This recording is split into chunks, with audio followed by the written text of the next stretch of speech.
ಸಾಡೆ ಸಾತ್, ಏಳುವರೆ ಶನಿ. ಈ ಪದಗಳನ್ನು ಕೇಳಿದ ತಕ್ಷಣ ಎಂಥವರಿಗೂ ಒಂದು ಭಯ ಆವರಿಸುತ್ತೆ. ಮುಂದೆ ಏನಪ್ಪ ಅನ್ನುವಂತಹ ಆಲೋಚನೆಗಳು ಶುರುವಾಗುತ್ತೆ.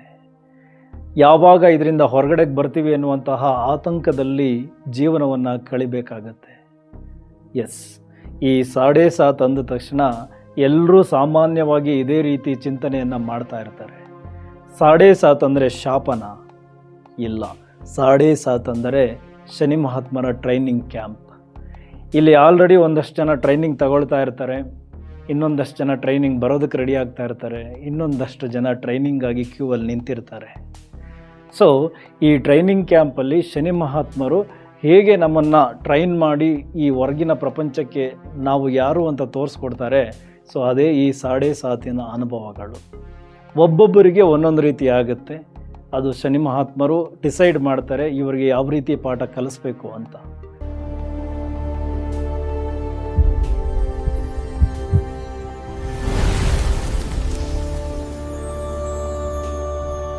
ಒಟ್ಟು 3 ಹಂತದಲ್ಲಿ ಶನಿ ಮಹಾತ್ಮರ ಈ ಟ್ರೈನಿಂಗ್ ಕ್ಯಾಂಪ್ ನಡೀತದೆ.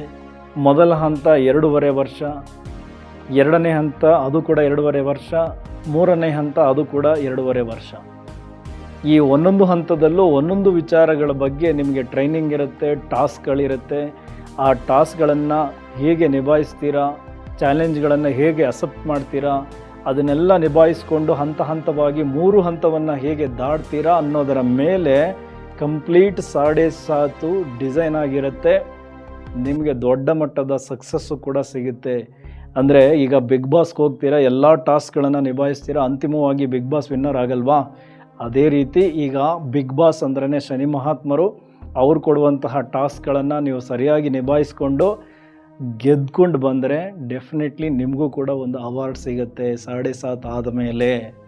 ಓಕೆ, ಸೊ ಈಗ ಮೊದಲನೇ ಹಂತ ಅದು 12ನೇ ಮನೆ, ಅಂದರೆ ನಮ್ಮ ರಾಶಿಯಿಂದ 12ನೇ ಮನೆ.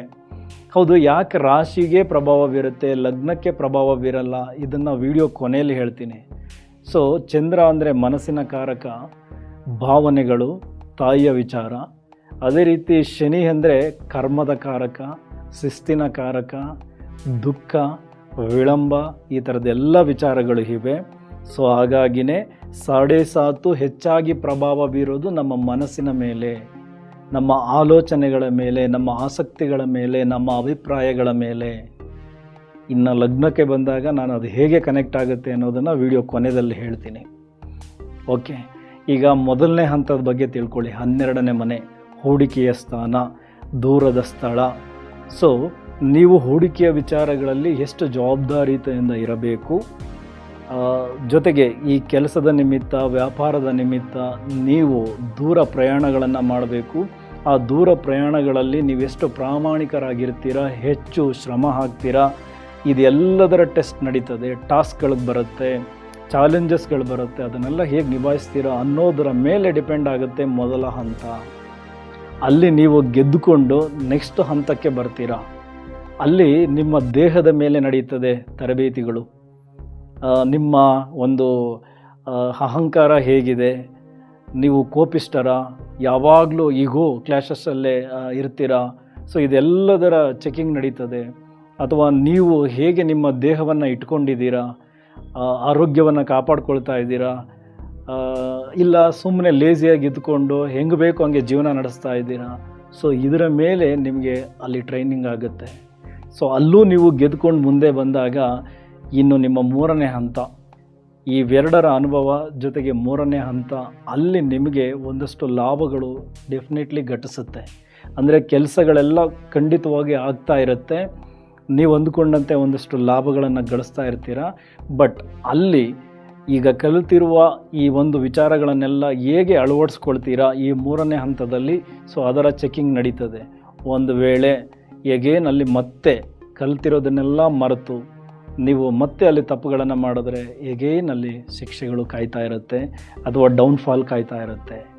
ಸೊ ಈ ರೀತಿ 3 ಹಂತ ಡಿವೈಡ್ ಆಗುತ್ತೆ. ಓಕೆ, ಈಗ ಮೇಷರಾಶಿಯವರಿಗೆ ಈಗ ನೆಕ್ಸ್ಟು 2ನೇ ಹಂತ ಶುರುವಾಗುವ ವಿಚಾರಗಳು ಖಂಡಿತ ಇದೆ 2027ರಲ್ಲಿ. ಈಗ ಆಲ್ರೆಡಿ ಮೊದಲನೇ ಹಂತದಲ್ಲಿ ಈ ಮೇಷರಾಶಿಯವರು ಸಾಡೆ ಸಾತಿನ ಅನುಭವದಲ್ಲಿದ್ದಾರೆ. ಮೇಷರಾಶಿಯವರಿಗೆ ಶನಿ ಮಹಾತ್ಮರು 10 ಮತ್ತು 11ನೇ ಮನೆಯ ಅಧಿಪತಿ, ಕರ್ಮ ಮತ್ತು ಲಾಭಸ್ಥಾನ. ಸೊ 12ನೇ ಮನೆಯಲ್ಲಿ ಸಂಚಾರ ಮಾಡ್ತಾ ಈಗ ಆಲ್ರೆಡಿ ನೀವು ಕೆಲಸ ಮಾಡುವ ಜಾಗದಲ್ಲಿ ಹಲವಾರು ರಾಜಕೀಯಗಳು ಶುರುವಾಗಿದೆ. ಹೆಚ್ಚು ಜವಾಬ್ದಾರಿಗಳನ್ನು ಕೊಡ್ತಾ ಇದ್ದಾರೆ. ನಿಮ್ಮ ಸಹೋದ್ಯೋಗಿಗಳು ಅಥವಾ ನಿಮ್ಮ ಬಾಸ್, ನಿಮ್ಮ ಟೀಮ್ ಲೀಡರ್ ಅವರೇ ನಿಮಗೆ ಒಂದಷ್ಟು ಟಾಸ್ಕ್ಗಳನ್ನು ಕೊಡ್ತಾ ಇದ್ದಾರೆ. ಅವರ ಮುಖಾಂತರ ಶನಿ ಮಹಾತ್ಮರು ನಿಮಗೆ ಟಾಸ್ಕ್ಗಳನ್ನು ಕೊಡ್ತಾ ಇದ್ದಾರೆ. ನೀವು ಅದನ್ನೆಲ್ಲ ಹೇಗೆ ನಿಭಾಯಿಸ್ತೀರಾ? ದೂರದ ಸ್ಥಳಕ್ಕೆ ಕಳಿಸ್ತಾ ಇದ್ದಾರೆ, ಹೋಗ್ತೀರಾ, ರೆಸ್ಪಾನ್ಸಿಬಿಲಿಟಿ ತೆಗೆದುಕೊಳ್ತೀರಾ, ಅಲ್ಲಿ ಕಠಿಣ ಪರಿಶ್ರಮ ಆಗ್ತೀರಾ, ಅದರ ಜೊತೆಗೆ ಪ್ರಾಮಾಣಿಕವಾಗಿರ್ತೀರಾ? ಇದು ಎಲ್ಲದರ ಒಂದಷ್ಟು ಚೆಕಿಂಗ್ ಖಂಡಿತ ಆಗ್ತಾ ಇದೆ ಈ ಒಂದು ಕಾಲಘಟ್ಟದಲ್ಲಿ. ಈ ಕೆಲಸಕ್ಕೆ ಸಂಬಂಧಪಟ್ಟಂತೆ, ವ್ಯಾಪಾರಕ್ಕೆ ಸಂಬಂಧಪಟ್ಟಂತೆ, ನಿಮ್ಮ ಹೂಡಿಕೆಗಳಿಗೆ ಸಂಬಂಧಪಟ್ಟಂತೆ. ಸೊ ಇದನ್ನೆಲ್ಲ ನೀವು ಸರಿಯಾಗಿ ನಿಭಾಯಿಸ್ಬಿಟ್ಟಿದ್ದರೆ, ಅಥವಾ ಶನಿ ಮಹಾತ್ಮರು ಕೊಟ್ಟಿರುವ ಚಾಲೆಂಜಸ್ಗಳನ್ನು ನೀವು ತುಂಬ ಒಳ್ಳೆಯ ರೀತಿಯಲ್ಲಿ ಸ್ವೀಕರಿಸಿ ಅದನ್ನು ದಾಟ್ಕೊಂಡು ಮುಂದೆ ಹೋಗಿದ್ದರೆ, ಶನಿ ಮಹಾತ್ಮರು ಕೊಡುವಂತಹ ಎಲ್ಲ ಟಾಸ್ಕ್ಗಳನ್ನು ನಿಭಾಯಿಸಿ, ಚಾಲೆಂಜ್ಗಳನ್ನು ಸ್ವೀಕರಿಸಿ ನೀವು ಮುಂದಿನ ಹಂತಕ್ಕೆ ಹೋಗ್ತಾ ಇದ್ದರೆ, ಈ ಮೊದಲ ಹಂತವನ್ನು ನಿಜವಾಗ್ಲೂ ಜಯಿಸಿದ್ದೀರಾ ಅಂತ ಅರ್ಥ. ಆದರೆ ಯಾರ್ಯಾರು ನಿಮ್ಮ ಕೆಲಸಗಳಲ್ಲಿ ಜವಾಬ್ದಾರಿಗಳನ್ನು ತೆಗೆದುಕೊಳ್ಳದೆ, ನಿಮ್ಮ ಬಾಸ್ ಕಿರಿಕಿರಿ ಕೊಟ್ಟರು, ಅಕ್ಕಪಕ್ಕದವರು ಕಿರಿಕಿರಿ ಕೊಟ್ಟರು, ಟೀಮ್ ಲೀಡರು ನನ್ನನ್ನು ಸರಿಯಾಗಿ ನೋಡ್ಕೊಳ್ಳಿಲ್ಲ ಅಂತ ಕೆಲಸಗಳನ್ನು ಬಿಟ್ಟಿದ್ದರೆ, ದೂರದ ಸ್ಥಳಕ್ಕೆ ಹೋಗಲಿಕ್ಕೆ ಹಿಂದೇಟಾಕಿದ್ದರೆ, ಅಥವಾ ವ್ಯಾಪಾರದಲ್ಲಿ ತಪ್ಪು ಹೂಡಿಕೆಗಳನ್ನು ಮಾಡಿದ್ದರೆ, ಶಾರ್ಟ್ಕಟ್ಗಳನ್ನು ಹುಡುಕಿದ್ದರೆ ಲಾಭಕ್ಕಾಗಿ, ಸೊ ಮೊದಲನೇ ಹಂತ ಫೇಲ್ ಆದ್ರಿ ಅಂತ ಅರ್ಥ. ಸೊ ನಿಮ್ಮನ್ನು ನೀವು ಸರಿ ಮಾಡಿಕೊಳ್ಳಿಲ್ಲ ಆ ವಿಚಾರಗಳಲ್ಲಿ. ಸೊ ಬಟ್ ಶನಿ ಮಹಾತ್ಮರು ಇನ್ನು ಮತ್ತೆ ಬರ್ತಾರೆ ನಿಮಗೆ ಆ ಟಾಸ್ಕ್ ಕೊಡಲಿಕ್ಕೆ. ಬಟ್ ಈಗ ಕೆಲಸ ಕಳ್ಕೊಂಡ್ರಿ, ಎಲ್ಲವೂ ಹೋಗಿರುತ್ತೆ, ಮತ್ತೆ ವಾಪಸ್ ಕೆಲಸ ಸಿಕ್ಕೋದಕ್ಕೆ ಕಷ್ಟ ಆಗಿರುತ್ತೆ. ಹೂಡಿಕೆಗಳನ್ನು ಮಾಡಿದ್ರಿ, ಶಾರ್ಟ್ಕಟ್ಗಳನ್ನು ಹುಡುಕಿದ್ರಿ, ಲಾಭಗಳಾಗಲಿಲ್ಲ, ಮತ್ತೆ ಇನ್ವೆಸ್ಟ್ಮೆಂಟ್ ಮಾಡಬೇಕು, ಅದಕ್ಕೆ ಯಾವುದೂ ಅವಕಾಶಗಳು ಕ್ರಿಯೇಟ್ ಆಗ್ತಾ ಇಲ್ಲ. ಸೊ ಒಂದಷ್ಟು ನಿಮ್ಮ ಮೇಲೆ ನಿಮಗೆ ಒಂದು ರೀತಿ ಅಸಹ್ಯ ಆಗೋ ರೀತಿಯೇ ಆಗಿಬಿಟ್ಟಿರ್ತದೆ. ಸೊ ಆ ಥರದ ಅನುಭವವನ್ನು ಡೆಫಿನೆಟ್ಲಿ ಕೊಟ್ಟಿರ್ತಾರೆ ತಪ್ಪುಗಳನ್ನು ಮಾಡಿದ್ದರೆ. ಓಕೆ, ಈಗ ಎರಡನೇ ಹಂತಕ್ಕೆ ಬರೋಣ. ಎರಡನೇ ಹಂತಕ್ಕೆ ಬಂದಾಗ ನೇರವಾಗಿ ನಿಮ್ಮ ದೇಹದ ಮೇಲೆ ಪ್ರಭಾವವನ್ನು ಬೀರ್ತಾರೆ. ಅಂದರೆ ನೀವು ನಿಮ್ಮ ದೇಹಕ್ಕೆ ಎಷ್ಟು ಮರ್ಯಾದೆ ಕೊಡ್ತಾ ಇದ್ದೀರಾ, ಆರೋಗ್ಯವನ್ನು ಕಾಪಾಡ್ಕೊಳ್ತಾ ಇದ್ದೀರಾ, ಇಲ್ಲ ಯಾವುದನ್ನು ಲೆಕ್ಕಿಸದೆ ತುಂಬ ಬ್ಯಾಡ್ ಹ್ಯಾಬಿಟ್ಸ್ ಮಾಡಿಕೊಂಡು, ಅಥವಾ ತುಂಬ ದೇಹದಲ್ಲಿ ಅನಾರೋಗ್ಯವನ್ನು ತುಂಬಿಕೊಂಡು ಲೇಸಿಯಾಗಿ ಇದ್ದುಕೊಂಡು ಬೇಕಾಬಿಟ್ಟು ಜೀವನ ಮಾಡ್ತಿದ್ದರೆ ನಿಮ್ಮ ಬದುಕು ಇನ್ನೂ ಹಾಳಾಗುತ್ತೆ. ಒಂದಷ್ಟು ಒಳ್ಳೆಯ ವ್ಯಕ್ತಿಗಳನ್ನು ಪರಿಚಯ ಮಾಡೋದು, ಅವರ ಮುಖಾಂತರ ನಿಮಗೊಂದಷ್ಟು ಮಾರ್ಗದರ್ಶನ ಕೊಡೋದು. ಅವ್ರು ಹೇಳ್ತಾರೆ, ಇಲ್ಲ ನೀವು ವಾಕಿಂಗ್ ಹೋಗಬೇಕು, ಇಲ್ಲ ನೀವು ಯೋಗವನ್ನು ಮಾಡಬೇಕು, ಇಲ್ಲ ನೀವು ಸರಿಯಾದ ಮೆಡಿಕೇಷನ್ಸ್ಗಳನ್ನು ತಗೊಳ್ಬೇಕು, ರೆಸ್ಪಾನ್ಸಿಬಿಲಿಟಿ ತೆಗೆದುಕೊಳ್ಳಿ ನಿಮ್ಮ ಆರೋಗ್ಯದ ಮೇಲೆ. ಈ ಥರ ಎಲ್ಲ ಒಂದಷ್ಟು ಮಾರ್ಗದರ್ಶನ ಡೆಫಿನೆಟ್ಲಿ ಬೇರೆ ಬೇರೆ ಜನರಿಂದ ನಿಮಗೆ ಶನಿ ಮಹಾತ್ಮರು ಕೊಡಿಸಿರ್ತಾರೆ. ನೀವು ಅದನ್ನು ಲೆಕ್ಕಿಸದೆ ಸೋಮಾರಿತನದಲ್ಲಿದ್ದುಕೊಂಡು ದೇಹದಲ್ಲಿ ಅನಾರೋಗ್ಯವನ್ನು ತುಂಬಿಕೊಂಡು ಕೆಲಸದ ಮೇಲೂ ಆಸಕ್ತಿ ಕಳೆದುಕೊಂಡು ಸೊ ಇದನ್ನೆಲ್ಲ ಮಾಡಿಕೊಂಡಿದ್ದರೆ ಅಲ್ಲಿ ಫೇಲ್ ಆದರೆ ಅಂತ ಅರ್ಥ. ಇನ್ನೊಂದು, ನೇರವಾಗಿ ನಿಮ್ಮ ಆ್ಯಟಿಟ್ಯೂಡ್ ಮೇಲೆ ಪ್ರಭಾವ ಬೀರ್ತಾರೆ. ನಿಮ್ಮದು ಕೋಪಿಷ್ಟ ಮನಸ್ಥಿತಿನ ಅಥವಾ ಈಗೋ ಜಾಸ್ತಿ ಇದೆಯಾ, ಈಗ ಅದನ್ನು ಕಡಿಮೆ ಮಾಡ್ಕೊಳ್ತೀರಾ ಕೆಲಸ ಮಾಡೋ ಜಾಗದಲ್ಲಿ ಅಥವಾ ಮನೆಯಲ್ಲಿ ಅಥವಾ ಹೊರಗಡೆ ಯಾರ ಜೊತೆ ಏನಾದರೂ ವರ್ತಿಸಬೇಕಾದ್ರೆ ತುಂಬ ಯಾವಾಗಲೂ ಕೋಪದಲ್ಲೇ ಇರ್ತೀರಾ. ಅದರಲ್ಲೂ ಸ್ಪೆಷಲಿ ಮೇಷರಾಶಿಯವರು ಅಂದರೆ ತುಂಬ ಕೋಪಿಷ್ಟರು, ಯಾವಾಗಲೂ ಕ್ಯಾಪ್ಟನ್ಶಿಪ್ಪಲ್ಲೇ ಯೋಚನೆ ಮಾಡೋರು, ಹೀಗೋ ಜಾಸ್ತಿ, ಆತುರದ ನಿರ್ಧಾರಗಳು, ಇದೆಲ್ಲದರ ಮೇಲೆ ಶನಿ ಮಹಾತ್ಮರ ಕಂಟ್ರೋಲ್ ಇರುತ್ತೆ. ನೀವು ಎಲ್ಲಿ ತುಂಬ ಕೋಪದಲ್ಲಿ ಬಿಹೇವ್ ಮಾಡ್ತೀರಾ ಅಲ್ಲಿ ನಿಮಗೆ ಹಿನ್ನಡೆ, ನೀವು ಎಲ್ಲಿ ಆತುರದ ನಿರ್ಧಾರಗಳನ್ನು ತೆಗೆದುಕೊಳ್ತೀರಾ ಅಲ್ಲಿ ಹಿನ್ನಡೆ, ಎಲ್ಲಿ ಇಗೋವನ್ನು ತೋರಿಸ್ತೀರಾ ಅಲ್ಲಿ ಹಿನ್ನಡೆ. ಈ ಥರ ಎಲ್ಲ ಎರಡನೇ ಹಂತದಲ್ಲಿ ತುಂಬ ಜಾಸ್ತಿ ಆಗುತ್ತೆ. ಸೊ ಈ ಎರಡನೇ ಹಂತದಲ್ಲಿ ನೀವು ಕಲಿಯೋದು ಕೋಪ ಕೆಟ್ಟದ್ದು, ಈಗೋ ಮಾಡಬಾರದು, ನಾನು ಕೂಡ ಎಲ್ಲರಂತೆ ಒಬ್ಬ, ಸೊ ನನ್ನೊಳಗಿನ ಅಹಂಕಾರವನ್ನು ಬಿಡಬೇಕು. ಸೊ ಈ ರೀತಿಯ ವಿಚಾರಗಳನ್ನು ಕೂಡ ಕಲಿತೀರಾ. ನಿಮ್ಮ ಬಗ್ಗೆ ನಿಮಗೆ ಒಳ್ಳೆಯ ಅರಿವು ಖಂಡಿತ ಆಗುತ್ತೆ. ಇನ್ನು ಮೂರನೇ ಹಂತಕ್ಕೆ ಬರೋಣ. ಮೂರನೇ ಹಂತಕ್ಕೆ ಬಂದಾಗ ಅದು ನಿಮ್ಮ ಧನಸ್ಥಾನ ಆಗುತ್ತೆ, ಕುಟುಂಬ ಸ್ಥಾನ ಆಗುತ್ತೆ. ಒಂದು, ಇಲ್ಲಿ ಚೆನ್ನಾಗಿ ಪಾಠಗಳನ್ನು ಕಲ್ತ್ರಿ, ಹೂಡಿಕೆಯನ್ನು ಹೇಗೆ ಮಾಡಬೇಕು ಅನ್ನೋದು ಗೊತ್ತಾಯಿತು, ರೆಸ್ಪಾನ್ಸಿಬಿಲಿಟಿ ತೆಗೆದುಕೊಳ್ಳೋದು ಗೊತ್ತಾಯಿತು, ಕೆಲಸ ಮಾಡೋ ಜಾಗದಲ್ಲಿ ಎಷ್ಟೇ ಕಿರಿಕಿರಿಗಳು ಬಂದರೂ ಅದನ್ನು ಹೇಗೆ ನಿಭಾಯಿಸಿ ನನ್ನ ಕೆಲಸವನ್ನು ಉಳಿಸ್ಕೊಳ್ಬೇಕು, ನನ್ನ ಕೆಲಸವನ್ನು ಮಾಡಬೇಕು ಅನ್ನೋದು ಕೂಡ ಅರಿವಾಯಿತು. ಇದೆಲ್ಲವನ್ನು ತಂದು ಈಗ ಮೂರನೇ ಹಂತದಲ್ಲಿ ನಿಮಗೆ ಕೆಲಸಗಳು ಚೆನ್ನಾಗಾಗಬೇಕು, ದುಡಿಮೆ ಚೆನ್ನಾಗಾಗಬೇಕು, ನೀವು ನಿಮ್ಮದೇ ಆದ ಒಂದು ಸಾಮ್ರಾಜ್ಯ ಕಟ್ಕೊಳ್ಬೇಕು, ಇದೆಲ್ಲದಕ್ಕೂ ಅವಕಾಶಗಳನ್ನು ಈ 3ನೇ ಹಂತದಲ್ಲಿ ಕ್ರಿಯೇಟ್ ಮಾಡಿಕೊಡ್ತಾರೆ. ಅಂದರೆ ನಿಮ್ಮ ಬದುಕಿಗೆ ಒಂದು ಒಳ್ಳೆಯ ರೂಪ ಸಿಗುತ್ತೆ. ಹಂತ ಹಂತವಾಗಿ ಮೇಲ್ ಬರ್ತೀರಾ. ಯಾರು ಈ ತರಬೇತಿ ಕೇಂದ್ರದಲ್ಲಿ ತುಂಬ ಚೆನ್ನಾಗಿ ಟ್ರೈನಪ್ ಆಗಿ 3ನೇ ಹಂತಕ್ಕೆ ಬಂದಿರ್ತೀರ, ನೀವು ಹೊರಗಡೆಗೆ ಬರಬೇಕಾದರೆ ಒಂದು ಒಳ್ಳೆಯ ವ್ಯಕ್ತಿಯಾಗಿ, ಸಕ್ಸಸ್ಫುಲ್ ವ್ಯಕ್ತಿಯಾಗಿ ಡೆಫಿನೆಟಾಗಿ ಬರ್ತೀರ. ಅಥವಾ ಇಲ್ಲೆಲ್ಲ ಆ ಟ್ರೈನಿಂಗನ್ನು ಸರಿಯಾಗಿ ಪಡ್ಕೊಳ್ಳಿಲ್ಲ ಅಂದರೆ ಈ 3ನೇ ಹಂತದಲ್ಲೂ ಕೂಡ ನಿಮಗೆ ಯಾವ ಲಾಭಗಳು ಆಗಲ್ಲ, ಇನ್ನೊಂದಷ್ಟು ತೊಂದರೆಗಳೇ ಆಗುತ್ತೆ. ಬಟ್ ಈ 3ನೇ ಹಂತದಲ್ಲಿ ಇನ್ನೊಂದರ ಶಿಕ್ಷಣ ಇರುತ್ತೆ. ಅದು ಕುಟುಂಬದ ಜವಾಬ್ದಾರಿಗಳು, ಮಾತಿನ ಮೇಲೆ ಹಿಡಿತ. ಸೊ ಇದೆಲ್ಲವನ್ನು ನೀವು ಅಲ್ಲೂ ಕೂಡ ಕಲಿತೀರ. ಈ ರೀತಿ ಸಾಡೆಸಾತಿನಲ್ಲಿ 3 ಹಂತಗಳು ನಮಗೆ ಪಾಠಗಳನ್ನು ಕಲಿಸುತ್ತಾ ನಮ್ಮ ಬದುಕಿಗೆ ಹೊಸ ರೂಪವನ್ನು ತಂದುಕೊಡುತ್ತೆ. ಓಕೆ, ಈಗ ರಾಶಿಗಾಯಿತು. ಲಗ್ನಕ್ಕೆ ಹೇಗೆ ಎಫೆಕ್ಟ್ ಬೀಳುತ್ತೆ? ಲಗ್ನಕ್ಕೆ ಸಾಡೆಸಾತ್ ಇಲ್ವಾ? ಇರುತ್ತೆ. ನೀವು ಹೇಗೆ ಅರ್ಥ ಮಾಡ್ಕೋಬೇಕು ಅಂದರೆ, ಒಂದು ಕಾರಿನ ಹೊರ ಬಾಡಿ ಅಥವಾ ಓವರಾಲ್ ಕಾರಿನ ಹೊರಭಾಗ ಅದು ಲಗ್ನ. ಈ ಕಾರಿನ ಒಳಗಡೆ ಕೂತ್ಕೊಂಡಿರೋದು ನಿಮ್ಮ ರಾಶಿ, ಅಂದರೆ ಡ್ರೈವರ್. ಓಕೆ, ಸೊ ಡ್ರೈವರು ಕರೆಕ್ಟಾಗಿ ಡ್ರೈವ್ ಮಾಡಿದ್ರೆ ನಿಮ್ಮ ಬಾಡಿಗೂ ಡ್ಯಾಮೇಜ್ ಆಗಲ್ಲ, ಕಾರು ತುಂಬ ಚೆನ್ನಾಗಿ ಹೋಗುತ್ತೆ. ಸೊ ಡ್ರೈವರ್ ಮನಸ್ಥಿತಿ ಸರಿ ಇಲ್ಲ, ಅವನು ಹೇಗೇಗೋ ಡ್ರೈವ್ ಮಾಡಿದ್ರೆ ಒಂದು ಕಡೆ ಟೈರ್ ಪಂಚರ್ ಆಗುತ್ತೆ, ಗಾಡಿ ಡ್ಯಾಮೇಜ್ ಆಗುತ್ತೆ, ಈ ಥರ ಎಲ್ಲ ತೊಂದರೆ ಆಗುತ್ತಲ್ವಾ. ಸೊ ಹಾಗೆ ನಿಮ್ಮ ಮನಸ್ಸು ಸರಿಯಾಗಿ ಡ್ರೈವ್ ಮಾಡಿದ್ರೆ ಘಟನೆಗಳು ತುಂಬ ಚೆನ್ನಾಗೇ ಆಗುತ್ತೆ. ಮನಸ್ಸು ಸರಿಯಾಗಿ ಡ್ರೈವ್ ಮಾಡಲಿಲ್ಲ, ಆತಂಕದಲ್ಲಿತ್ತು, ಒಂದು ರೀತಿ ಉದ್ವೇಗದಲ್ಲಿತ್ತು, ಈ ರೀತಿಯೆಲ್ಲ ಆದಾಗ ಆಗುವಂತಹ ಕೆಲಸಗಳಲ್ಲೂ ಕೂಡ ಹಿನ್ನಡೆ ಆಗುತ್ತೆ. ಸೊ ಹಾಗಾಗಿ ಲಗ್ನದಿಂದ ಎಷ್ಟನೇ ಮನೆ ಅನ್ನೋದರ ಆಧಾರದ ಮೇಲೆ ಆ ವಿಚಾರಗಳು ನಿಮಗೆ ಕನೆಕ್ಟ್ ಆಗುತ್ತೆ. ಒಂದು ವೇಳೆ ನಿಮ್ಮದು ವೃಷಭ ಲಗ್ನ ಆದರೆ ವೃಷಭ ಲಗ್ನಕ್ಕೆ 9 ಮತ್ತು 10ನೇ ಮನೆ ಅಧಿಪತಿ ಆಗ್ತಾರೆ ಶನಿ ಮಹಾತ್ಮರು. ಸೊ ಆ 2 ಮನೆಗೆ ಲಿಂಕ್ ಆಗುತ್ತೆ ಲಗ್ನಕ್ಕೆ. ಮಿಥುನ ರಾಶಿ ಆದರೆ ನಿಮಗೆ 8 ಮತ್ತು 9ನೇ ಮನೆ ಅಧಿಪತಿ ಆಗ್ತಾರೆ ಶನಿ ಮಹಾತ್ಮರು. ಆ ವಿಚಾರಗಳಿಗೆ ಲಿಂಕ್ ಆಗುತ್ತೆ. ಸೊ ಈ ರೀತಿ ಲಗ್ನಕ್ಕೆ ಅಲ್ಲಿಯ ಘಟನೆಗಳಿಗೆ ಸಂಬಂಧಪಟ್ಟಂತೆ ನಿಮ್ಮ ಮನಸ್ಥಿತಿ ಹೇಗೆ ವರ್ತಿಸುತ್ತೆ ಅನ್ನೋದರ ಮೇಲೆ ಡಿಪೆಂಡ್ ಆಗುತ್ತೆ ಈ ಲಗ್ನಕ್ಕೂ ಮತ್ತು ರಾಶಿಗೂ ವಿಚಾರಗಳನ್ನು ತೆಗೆದುಕೊಂಡಾಗ. ನಾನು ಅದಕ್ಕೆ ಹೇಳೋದು, ರಾಶಿ ಭವಿಷ್ಯವನ್ನು ನೋಡಬೇಕಾದ್ರೆ ರಾಶಿಯಿಂದ ನೋಡಿದಾಗ ನಿಮ್ಮ ಮನಸ್ಸಿನ ವರ್ತನೆ, ಆಲೋಚನೆ, ಅಭಿಪ್ರಾಯ, ಆಸಕ್ತಿ ಇದ್ರ ಬಗ್ಗೆ ತಿಳ್ಕೊಳ್ಳಿ.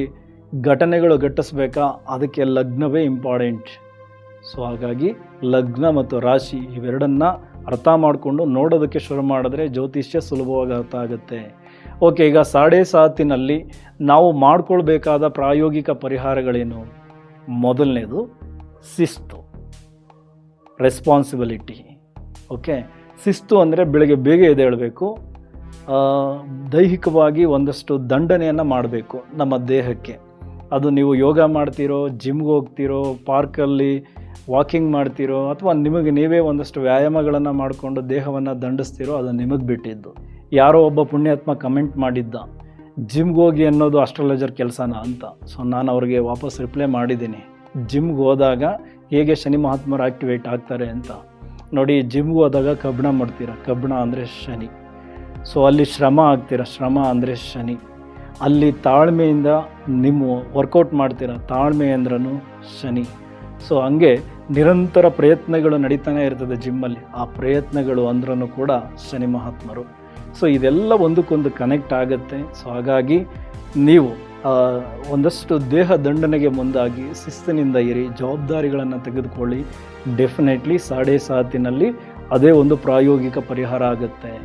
ಸೊ ಅದಾದ ಮೇಲೆ ಶನಿ ತತ್ವದವರು ಯಾರ್ಯಾರು ಬರ್ತಾರೆ? ಈ ದಿನಗೂಲಿ ನೌಕರರು. ಆಯಾ ದಿನ ದುಡಿದು ಆಯಾ ದಿನ ಯಾರ್ಯಾರು ಬದುಕ್ತಾ ಇದ್ದಾರೆ ಅವರೆಲ್ಲ ಶನಿ ತತ್ವದವರೇ. ಹಣ್ಣಿನ ವ್ಯಾಪಾರಿಗಳಿರ್ಬೋದು, ತರಕಾರಿ ವ್ಯಾಪಾರಿಗಳಿರ್ಬೋದು, ಹೂವಿನ ವ್ಯಾಪಾರಿಗಳಿರ್ಬೋದು, ಹೋಟ್ಲಲ್ಲಿ ಕೆಲಸ ಮಾಡುವಂತಹ ಕ್ಲೀನರ್ಸ್, ಎಲ್ಲರೂ ಇವರೆಲ್ಲ ಶನಿ ತತ್ವದವರು. ಅವರನ್ನು ಚೆನ್ನಾಗಿ ನೋಡ್ಕೊಳ್ಳಿ, ನಿಮ್ಮ ಕೈಲಾದಷ್ಟು ಅವರಿಗೆ ಸಹಾಯ ಮಾಡಿ. ಅದರ ಜೊತೆಗೆ ಅಂಗವಿಕಲರು, ಅನಾಥರು, ಇವರಿಗೆ ಅನ್ನದಾನ ಮಾಡಿ, ಅವರಿಗೆ ಊಟದ ವ್ಯವಸ್ಥೆಗಳನ್ನು ಮಾಡಿ. ಆಗ ಶನಿ ಮಹಾತ್ಮರಿಗೆ ಖುಷಿ ಆಗುತ್ತೆ. ರೆಸ್ಪಾನ್ಸಿಬಿಲಿಟಿ ತೆಗೆದುಕೊಳ್ತಾ ಇದ್ದಾರೆ, ನನ್ನ ಒಂದಷ್ಟು ಕೆಲಸಗಳನ್ನು ಇವ್ರು ಮಾಡ್ತಾ ಇದ್ದಾರೆ. ಸೊ ಆಗ ಶನಿ ಮಹಾತ್ಮರು ನಿಮಗೆ ಅಪರ್ಚುನಿಟೀಸನ್ನು ಕ್ರಿಯೇಟ್ ಮಾಡಿ ಆ ತರಬೇತಿ ಶಿಬಿರದಲ್ಲಿ ನೀವು ಚೆನ್ನಾಗಿ ಕಲಿಯೋ ರೀತಿಯೇ ಅವಕಾಶಗಳನ್ನು ಕ್ರಿಯೇಟ್ ಮಾಡಿಕೊಡ್ತಾರೆ. ಸಾಡೆಸಾತಿನ ಸಂದರ್ಭದಲ್ಲಿ ಅರ್ಥ ಮಾಡ್ಕೊಳ್ಳಿ. ಇದರ ಜೊತೆಗೆ ಧಾರ್ಮಿಕ ಪರಿಹಾರವಾಗಿ ಶನಿ ಮಹಾತ್ಮರ ಟೆಂಪಲ್ಗೆ ಹೋಗೋದು, ಎಳ್ಳು ದಾನ ಮಾಡೋದು, ದೀಪಗಳನ್ನು ಹಚ್ಚೋದು, ಯಾರ್ಯಾರು ತುಂಬ ಜನ ಹೇಳಿದಾರಲ್ಲ ಅದನ್ನೆಲ್ಲ ಮಾಡಿ ಧಾರ್ಮಿಕ ಪರಿಹಾರಗಳ ಜೊತೆ ಪ್ರಾಯೋಗಿಕ ಪರಿಹಾರಗಳು ಕೂಡ ಬೇಕು. ಇಲ್ಲಿ ನಾನು ಇನ್ನೊಂದು ವಿಚಾರಗಳನ್ನು ನಿಮಗೆ ತಿಳಿಸ್ಬೇಕು. ಈ 7.5 ನಮ್ಮ ಬದುಕಿನ ಅವಧಿಯಲ್ಲಿ ಒಟ್ಟು ಪ್ರಮುಖವಾಗಿ 3 ಘಟ್ಟಗಳಲ್ಲಿ ಕಾಣಿಸ್ಕೊಳ್ಳುತ್ತೆ. ಮೊದಲನೇದು ಮೊದಲ 30 ವರ್ಷದ ಒಳಗಡೆ ಮೊದಲ 7.5 ಬರುತ್ತೆ. ಇಲ್ಲಿ ಕೆಲವರು ತುಂಬ ಬಾಲ್ಯದ ಅವಸ್ಥೆಯಲ್ಲಿರ್ತಾರೆ, ಇನ್ನು ಕೆಲವರು ಇನ್ನು 20 ಈ ಏಜ್ಗೆ ಬಂದಾಗ ಅವ್ರಿಗೆ ಸಿಗಬಹುದು. ಇದೊಂದು ರೀತಿ ಬಾಲ್ಯದ ವಿಚಾರಗಳನ್ನು ಕಲಿಯೋದಕ್ಕೆ ಅಲ್ಲಿ ನಿಮ್ಮ ತಂದೆ ತಾಯಿ, ನಿಮ್ಮ ಬಂಧು ಬಳಗ ಇವರ ವಿಚಾರಕ್ಕೆ ಸಂಬಂಧಪಟ್ಟಂತಹ ಒಂದಷ್ಟು ಪಾಠಗಳು ಖಂಡಿತ ಆಗುತ್ತೆ. ಯಾವಾಗ 2ನೇ ಹಂತ ಅಥವಾ 2ನೇ ಕಾಲಘಟ್ಟದಲ್ಲಿ ಬರುತ್ತಲ್ಲ, ಅಂದರೆ 30 ವರ್ಷ ದಾಟದ ಮೇಲೆ 60 ವರ್ಷದ ಒಳಗಡೆ, ಸೊ ಇಲ್ಲಿ ನಿಮಗೆ ನಿಜವಾದ ಬದುಕಿನ ಪಾಠ, ನಿಮ್ಮ ಜವಾಬ್ದಾರಿಗಳಿಗೆ, ನಿಮ್ಮ ತನದ ವಿಚಾರಗಳಿಗೆ ಡೆಫಿನೆಟ್ಲಿ ಇಲ್ಲಿ 2ನೇ ಕಾಲಘಟ್ಟದಲ್ಲಿ ಬರುವ 7.5 ತುಂಬ ಅದ್ಭುತವಾದ ಪಾಠಗಳನ್ನು ಕಲಿಸ್ಕೊಡುತ್ತೆ.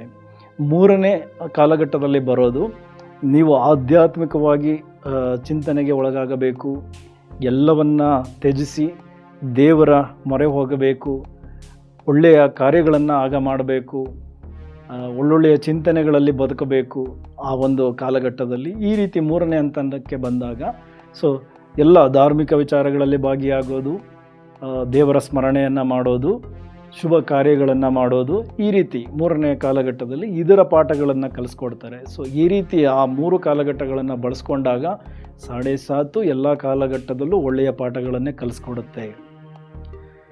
ಸೊ ಇದೇ ರೀತಿ ಜ್ಯೋತಿಷ್ಯಕ್ಕೆ ಸಂಬಂಧಪಟ್ಟಂತಹ ವಿಡಿಯೋಗಳ ಮುಖಾಂತರ ನಾನು ಪದೇ ಪದೇ ನಿಮ್ಮ ಮುಂದೆ ಬರ್ತಾ ಇರ್ತೀನಿ. ನಿಮಗಿಷ್ಟ ಆದರೆ ನಮ್ಮ ಚಾನಲನ್ನು ಸಬ್ಸ್ಕ್ರೈಬ್ ಮಾಡ್ಬೋದು. ನಿಮ್ಮ ಅಭಿಪ್ರಾಯಗಳನ್ನು ಕಮೆಂಟ್ ಮುಖಾಂತರ ತಿಳಿಸ್ಬೋದು. ನಿಮ್ಮೆಲ್ಲರಿಗೂ ಒಳ್ಳೆಯದಾಗಲಿ. Thank you very much.